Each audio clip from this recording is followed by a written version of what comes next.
Isang mapagpalang araw po sa ating lahat. Narito po tayo para magbahagi ng ating refleksyon tungkol sa ating mabuting balita na halaw sa mabuting balita ayon kay San Lucas. So ang ating mabuting balita ay tumalakay sa pagpili sa pagpapangalan ng 12 alagad na siyang naging tagasunod ni Kristo at nagpalagan ng kanyang mabuting balita. Ang aking refleksyon ay focus sa tatlong tanong na maaari nating pagnilayan para sa araw na ito. Una, bakit o paano ba sila pinili? Paano ba pinili ang 12 alagad na ito? Pangalawa, bakit sila pinili? At pangatlo, paano sila tumugon? Una, ang pagpili sa kanila hindi nangyari sa isang piging na grandioso, maringal. Pinili sila sa paraan kung saan sila nagtatrabaho, anong buhay meron sila, kung saan sila nandoon, in their common place of work. And because of that, yung pagpili sa kanila ay naging batayan ng Panginoon yung pang-araw-araw nilang pamumuhay. Ang tanong, bakit sila pinili? Dahil mas kilala ng Diyos ang higit na may karunungan ng kaalaman ng lahat. Pinili sila dahil sila ang mas karapat-dapat. Hindi pinili ng Diyos yung pinakamatalino, pinakamahusay. Ang pinili niya yung mga mangingisda.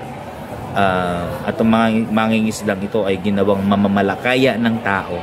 At dahil dito parang sinasabi sa atin ng Diyos na ang bawat isa ay may kakayahan na maging kasangkapan o instrumento ng Diyos sa pagpapalaganap ng kanyang mabuting balita. Bagamat sa kanilang katatayuan sa buhay, hindi naging hadlang para kumilos o tumugon sa mga hamon na ibinigay sa kanila ng Diyos.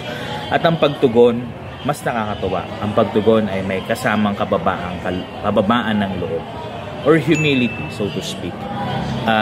Hindi nila alintana ang hirap, ang pasakit, ang sakripisyo o ang pag-aalay ng sariling buhay.